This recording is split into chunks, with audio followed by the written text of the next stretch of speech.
you get here? All the way. No. I don't care how many Lindsay Sears movies you've watched.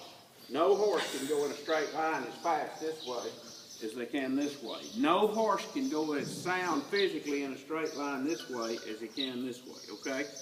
That mare's a freak of nature to bend that way and travel that way. So, to keep our horse mentally and physically sound and to go a little faster, you know, I think that mare would even be a better mare if you'd take her to the barrels this way and shape her not quite so overly shaped to go around.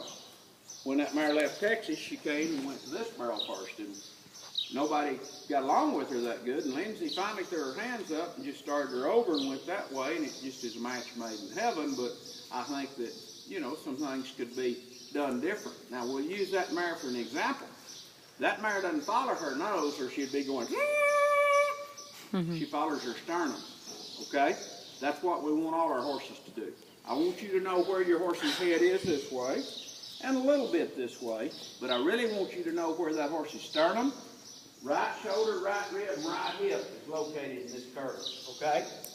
You don't want the hip pushed in too far, and that isn't totally wrong. It's just slower than molasses, and they have to roll back somewhere around there.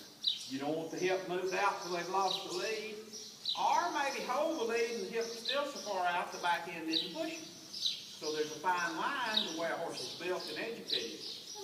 But going to that barrel, if your horse is educated, go to it like this, go around it like this, okay?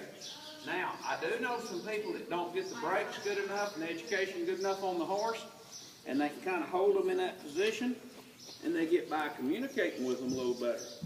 But your and my horse is going to be so educated on brakes, steering wheel, and body shaper that we can do it anywhere we want, any way we want, until that horse forms a habit, okay?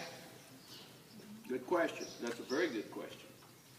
No other questions? Okay, yeah, that's fine.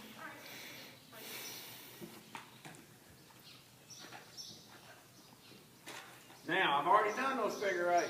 My horse totally knows leads, but he may not know to switch right here, because when he switches leads here, he'll affect direction and speed the very least. So right between those two barrels on direction, I'll put a cone.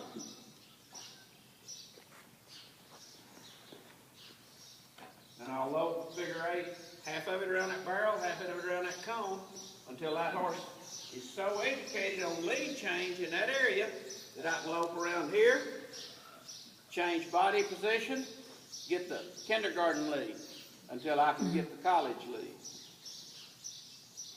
And I'll change leads here enough times that he starts looking for that transition right here of body shape and lead, and then I'll balance him up to get across there.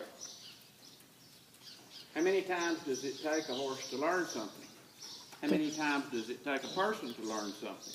If we're highly educated in our horsemanship, which means the horse knows how to listen, and we know how to listen to each other. If the horse knows how to talk, and we know how to talk to each other, it doesn't take very long to form a habit. If we're arguing and not really dancing well together, habit may never be formed because of the lack of getting along in the process. So everything I do, I get along with my horse. It's just like in the roping. I don't run very many running cattle. Don't run very many dragging cattle. Doesn't matter if it's hidden. Doesn't matter if it's calf roping. I want some cattle that are good for my horse and give him some good positive education. But he has to have some speed involved a minute amount of the time. Right here, the same event. Now, where we ride balance-wise is very important. Not just on us. We already know about us. Here's where we're balanced. Where you balance on your horse. Where he carries you the best is right over his front two ribs. If you're jumping, if you're horse racing, if you're roping, if you're barrel racing, anything you do is right over the front two ribs. Here's two men that are as good a horse hands as live, working a cow in a circle out here in the middle arena at a dead run. Boyd Rice and Russell Dilday. Their horses trust them, enjoy working with them, and understand their hands, feet, body energy, and body position. The cow changes direction and speed. The horse doesn't. She's fine. She's not hurting a thing. Okay? The cow is harder to work in a perfect circle than a horse on a barrel. Okay? So we've got to understand where we get our best results. Now, if you go, Ed, I'm not comfortable getting up there, I'm comfortable back here. We'll make it work, but it won't work as well. Won't work as well. Okay? So, when we get the best results working with our horse, we're in the best position. That's like a reiner. To run, slide his horse, he has to build momentum. He says, go and guide. A cutter going into a herd to get a cow. He says, go forward with the rein. The rein says go. He may add this and this for energy. So may the reiner. Roper leaving the box says go and guide.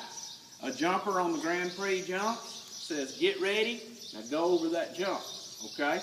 The only person that comes back to go forward is the barrel racer. Very disappointing. We don't do that. We're going to carry our horsemanship where we go forward with our rein, forward with our energy, forward with our balance to go with our horse. Okay? But anybody that wants to roll back, it's the same positioning. But the roll back, to get it caused the very best, it isn't come back and across. It teaches the reverse arc down there, so when you come here, you can get the reverse arc. The rotate on the front end isn't like most people think. It stop the front end, move the butt over into alignment, say go, say go. So which of the three turns you want? We can educate any of them. That's what a horseman can teach his horse, anything that he's capable of doing. We can teach a horse to rear up, put his feet on that I-beam, but we can't teach him to crawl up it like a monkey because God didn't build him to do it. So let's talk about that. We can educate the mind to do it, but we can't make the body have more ability than God put in it. We can get the maximum ability out. So the correct raw product we choose, our finished product, we're in charge of the brain. God's in charge of his ability. Now, we can hinder his ability by not having him conditioned, by not shoeing him right, by not saddling him right, and sure enough, by not riding him balanced. Questions? Let's go.